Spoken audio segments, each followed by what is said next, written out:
14h-16h, Brigitte Lahaie, Sud Radio. Nous sommes avec Didier Pleu, psychologue, et on essaye de trouver le juste milieu entre plaisir et déplaisir. Et pour démarrer l'émission, c'est Charlotte, Didier Pleu, qui nous rejoint. Et je crois, Charlotte, que vous n'avez pas du tout envie de vous frustrer sexuellement. Et comme votre compagnon n'est pas très disponible, eh bien, vous prenez des amants. C'est bien ça? Bonjour Charlotte. Bonjour Brigitte. Bonjour Monsieur Pleu. Ravi d'être avec vous aujourd'hui.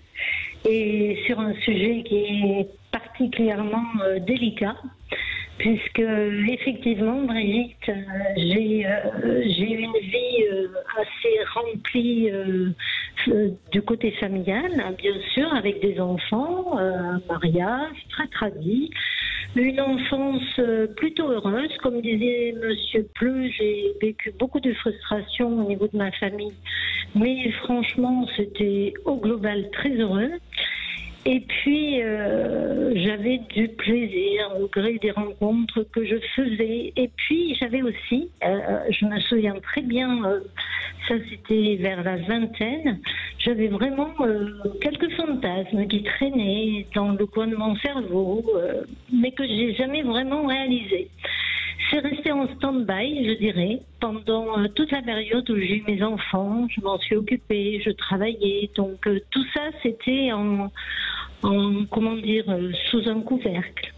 Et puis par la suite, ça a été à un moment donné où j'ai voulu, avec mon mari, vivre certaines choses. Et puis, je me heurtais à son manque d'envie. Et ça, c'est quelque chose qui est... Allô, vous m'entendez? Oui. Non seulement on vous entend, mais on vous écoute, oui. Charlotte. Voilà. Et donc, avec mon mari, c'est là que, vous savez, vous êtes super amoureux, tout va bien, les enfants, bon. Et puis, à un moment donné, vous vous retrouvez l'un face à l'autre, et vous dites, mince, on n'a pas les mêmes envies. Et c'est surtout que moi, j'avais des envies, et lui, gentiment, il me repoussait. Et c'est là qu'a commencé à germer en moi tous ces fantasmes, et je me disais, bon, ok, je vais vivre avec. Sauf que je vivais pas avec. J'avais de l'agressivité envers mon mari, inconsciemment. Inconsciemment, je lui en voulais. Inconsciemment, je lui ai reproché de pas me donner ce que je voulais. En tout cas, c'est devenu assez vite conscient. Tout à fait. Mais ça, c'est devenu conscient. Pourquoi? Parce que j'ai fait du développement personnel. Vous avez travaillé. J'ai fait de l'introspection. Et là, je me suis dit, ok, qu'est-ce que tu fais? Tu vis comme ça jusqu'à la fin de ta vie et tant pis, les fantasmes, c'est pour les autres. Ou est-ce que tu les vis et tu casses tout? Ben non, moi, je suis pas du tout dans tout casser. J'avais une super famille, j'étais très heureuse, mais il y avait que ça qui pêchait. Et je sentais bien que ça devenait vraiment extrêmement de plus en plus fort. J'étais tout le temps attirée, vous savez, par des émissions, par des gens qui parlent de ci ou de là, et ça ne s'éteignait pas. Et donc, à un moment donné, j'ai commencé à rencontrer des personnes qui entendaient ce que je disais et qui me comprenaient. J'en ai parlé à mon mari, qui lui, ça tombait un peu comme un flanc. Et là, je lui ai dit, bon, on peut vivre certaines choses ensemble, mais moi, vraiment, je veux pas mourir. En fait, c'était ça. Je ne veux pas mourir sans avoir vécu mes fantasmes. C'était un ultimatum. C'était, je pourrais pas. Et donc, on est partis ensemble vers certaines choses, on s'est amusé. Et au gré de ces rencontres, j'ai pu effectivement aller vers des... Alors, c'est là que je rejoins Monsieur Pleu, découvrir mon cerveau reptilien. Parce que moi, je suis extrêmement animale, en fait, dans mes rapports sexuels. Je lâche totalement prise et c'est quelque chose qui m'apporte un bien-être incroyable.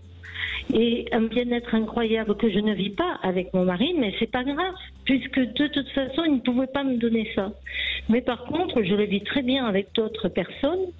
Et quand je rentre à la maison ou quand j'ai eu ces parenthèses reptiliennes, je dirais, ça me va très bien, ça me comble et ma vie me convient très bien.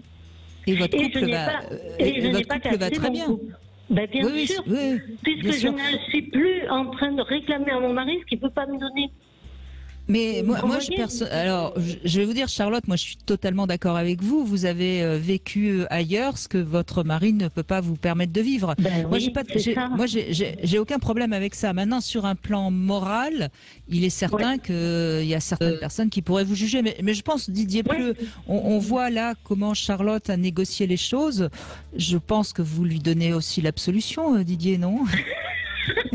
Oui, non, mais moi, le témoignage de Charlotte me convient parfaitement. En plus, il y a parité. Souvent, on dit que ce sont les hommes qui n'arrivent pas à réaliser leurs fantasmes. On voit très bien que c'était exactement la même chose de l'autre côté.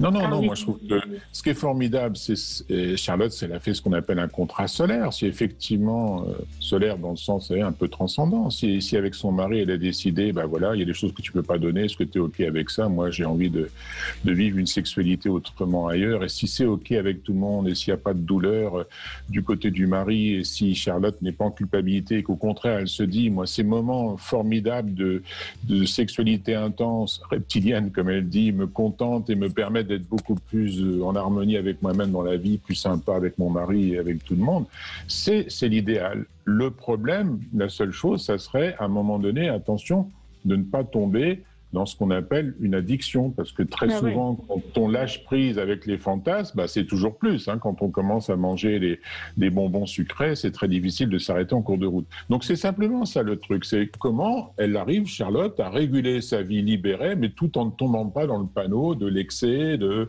tout le temps, tout de suite, immédiatement, etc. Mais c'est une belle conclusion, ce qu'elle a trouvé. C'est bien. Mais vous savez, Monsieur Pleu, effectivement, c'est comme tout. Quand on commence à avoir ce qu'on veut, on a tendance à être gourmand. Mais tout dépend de l'âge que l'on a, du cheminement que l'on a fait et de ce qui compte pour nous, de nos valeurs. C'est ça qui est essentiel aussi, parce qu'effectivement, à un moment donné, j'ai rencontré effectivement des gens totalement addictifs qui passaient leur vie à combler ses besoins. Et je vous assure, c'était comme des drogués. C'était tout le temps.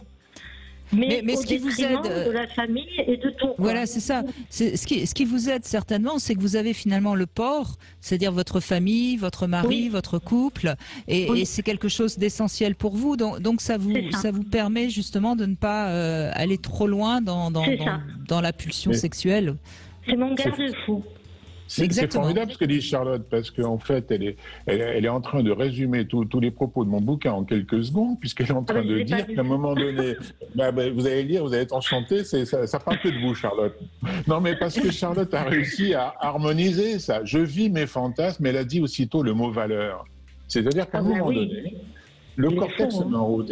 On réfléchit sur sa vie, on se dit attends, là je suis en train de vivre mon pulsionnel et c'est très sympa. Mais par rapport à mes valeurs, si je suis en train de détruire ma famille, de détruire le couple, de détruire des tas de choses, ça vaut pas forcément le coup et là on va inhiber. Si par contre on sait qu'on peut aller un petit peu, c'est ce que j'arrête pas de dire dans mon livre, est-ce qu'on peut naviguer un peu dans le plaisir reptilien, dans le plaisir primaire, mais se servir de son cortex, de sa réflexion pour dire attention, avec parcimonie de temps en temps, avec excès d'autres et de temps en temps, on va freiner un peu tout ça. On peut y arriver s'il y a un va-et-vient justement entre la pensée et le pulsionnel. Et Charlotte, elle pense ses pulsions.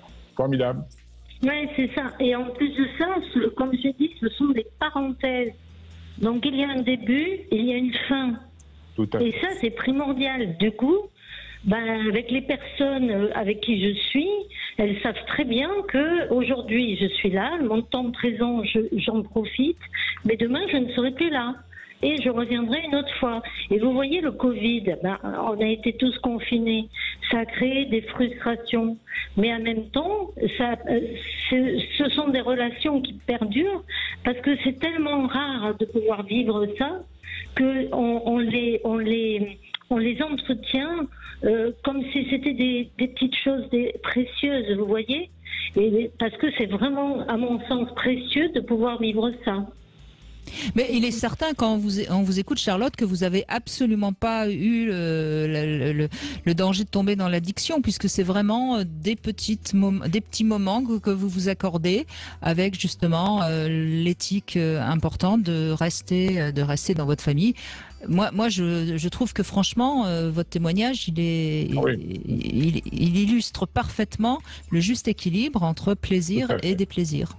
Bravo. Charlotte a réussi à humaniser le désir. C'est ça, quand elle dit ces parenthèses, ces petits moments qui lui donnent de la joie, etc., mais sans que ça submerge tout le reste. Voilà, elle navigue dans le pulsionnel et elle y réussit parfaitement. Et ça, bravo. Non, je vais rajouter un chapitre. Merci Charlotte de ce joli témoignage.